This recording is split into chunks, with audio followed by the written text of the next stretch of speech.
మన హిందూ సంప్రదాయంలో ప్రతి మాసానికి ఒక ప్రత్యేకమైన ఆధ్యాత్మిక ప్రాముఖ్యత ఉంటుంది.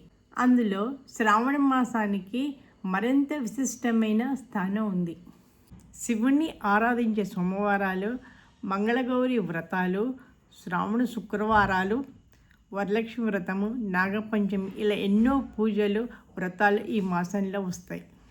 శ్రావణ మాసం ఎందుకు ప్రత్యేకమైనది? మాసంలో వచ్చే ముఖ్యమైన రోజులు ఏవి? మన పెద్దలు ఈ మాసంలో కొన్ని నియమాలు ఎందుకు పాటించేవారు? ఈ వీడియోలో శ్రావణ మాసం గురించి పూర్తిగా తెలుసుకుంటాం. శ్రావణ మాసం మన హిందూ పంచాంగంలో చాలా ముఖ్యమైన మాసంగా పరిగణిస్తారు. ఈ మాసంలో భక్తులు తమ ఇష్టదైవాన్ని భక్తితో పూజిస్తారు. ముఖ్యంగా శివుడి ఆరాధనకు ఈ శ్రావణ మాసం ఎంతో అనుకూలమైనది, ప్రత్యేకమైనది అని చెప్తారు.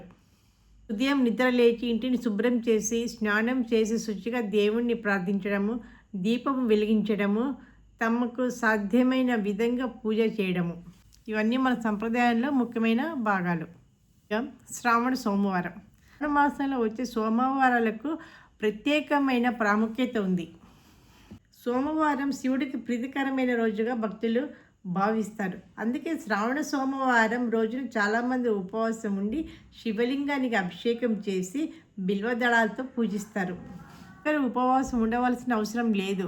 మన ఆరోగ్య పరిస్థితికి అనుగుణంగా మనకు సాధ్యమైన విధంగా భక్తితో పూజ చేయడము ముఖ్యమైన విషయము. భక్తితో పూజ చేయడం అనేది చాలా ముఖ్యమైన విషయం. అనేది మనసులో ఉండాలి, కానీ కేవలం నియమాలతో ఉండదండి. ఈ మాసంలో సోమవారాలే కదండి, మంగళవారాలు కూడా చాలా ప్రాముఖ్యత ఉన్నది. ముఖ్యంగా మహిళలు మంగళగౌరి వ్రతాన్ని ఆచరిస్తారండి. ఇది పెళ్ళి అయిన సంవత్సరము శ్రావణ మాసంలో పడితే 5 సంవత్సరాలు చేసుకుంటారనమాట. సౌభాగ్యం కోసం, పిల్లల కోసం, తన కుటుంబం మంచిగా ఉండాలని అమ్మవారిని వేడుకుంటారు. గౌరీదేవిని పూజిస్తూ కుటుంబం సుఖ సంతోషాలతో ఉండాలని, అందరూ ఆరోగ్యంగా ఉండాలని ప్రార్థిస్తారు. ఈ వ్రతం ద్వారా మన పెద్దలు భక్తితో పాటు కుటుంబ సభ్యుల మధ్య ప్రేమ, అనురాగం, అనుబంధం కూడా పెరగాలని కోరుకుంటారు. శ్రావణ శుక్రవారం. శ్రావణ శుక్రవారాలు కూడా ఎంతో ప్రాముఖ్యతమైన రోజులండి అని భావిస్తారు మన హిందువులందరూ. ముఖ్యంగా అమ్మవారిని, లక్ష్మీదేవిని భక్తితో పూజిస్తారు. ఇంటిని శుభ్రంగా ఉంచి దీపాలు వెలిగించి పసుపు కుంకుమలతో పూజించడం మన సంప్రదాయము. ఈ శ్రావణ మాసంలో వచ్చే 2వ శుక్రవారం అంటే పౌర్ణమి ముందు వచ్చే శుక్రవారం వరలక్ష్మి వ్రతం జరుపుకుంటామండి. వరలక్ష్మి వ్రతం రోజున మహిళలు లక్ష్మీదేవిని పూజించి కుటుంబానికి ఐశ్వర్యము, ఆరోగ్యము, సుఖశాంతులు ఇవ్వాలని కోరుకుంటారు. మాసంలో వచ్చే మరొక ముఖ్యమైన పర్వదినం అండి నాగపంచమి. ఈ నాగపంచమి రోజున నాగదేవతను పూజించడము మన సంప్రదాయము. మన సంస్కృతిలో ప్రకృతిని, జీవరాశులను గౌరవించే భావన కూడా ఇలాంటి ఆచారాల్లో ఒకటి.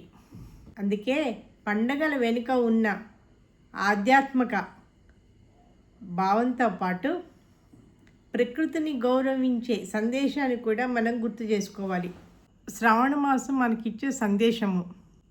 మన పెద్దలు పండగలు, వ్రతాలు పెట్టింది కేవలము భయం కలగడానికి కాదు, మన జీవితంలో క్రమశిక్షణ, ఓర్పు, కుటుంబ అనుబంధము, దానం, మంచితనము పెరగాలని. కేవలము క్యాలెండర్లో వచ్చే ఒక నెలగా చూడొద్దు. మనసును ప్రశాంతంగా చేసుకొని ఒక మంచి అవకాశంగా చూడాలి. పెద్దగా పూజ చేయలేకపోయినా కూడా బాధపడక్కర్లేదు. అంటే భారీ ఎత్తున మీకు సాధ్యమైనంత చిన్న ప్రార్థన చేయండి. ఒక్క దీపం వెలిగించండి. కొంత సమయం ప్రశాంతంగా దేవుణ్ణి స్మరించండి. చేతనైన కాడికి ఒకరికి సహాయం చేయండి. ఎవరినైనా మీరు బాధ పెట్టి ఉంటే క్షమాపణ చెప్పండి. ఎందుకంటే దేవుడికి మనం చేసే పూజతో పాటు మన ప్రవర్తన కూడా చాలా ముఖ్యము. ఈ విధంగా శ్రావణ మాసము మనకు ఒక భక్తిని మాత్రమే కాదు, మన జీవితాన్ని మరింత మంచిగా మార్చుకునే అవకాశాన్ని కూడా ఇస్తుంది. ఈ పవిత్రమైన శ్రావణ మాసంలో మీ కుటుంబ సభ్యులందరూ ఆరోగ్యంగా సుఖ సంతోషాలతో ఉండాలని మనస్ఫూర్తిగా కోరుకుంటున్నాను. ఓం నమ శివాయ. ఈ వీడియో మీకు నచ్చితే లైక్ చేయండి, మీ కుటుంబ సభ్యులకు స్నేహితులకు షేర్ చేయండి. ఇలాంటి మంచి విషయాల కోసం మన ఛానల్ని సబ్స్క్రైబ్ చేసుకోవడం మర్చిపోవద్దు. మళ్ళీ మరో మంచి వీడియోతోటి కలుద్దాం. ఓం నమ శివాయ. ఓం నమ శివాయ. ఓం నమ శివాయ. అందరికీ శ్రావణ మాస శుభాకాంక్షలు.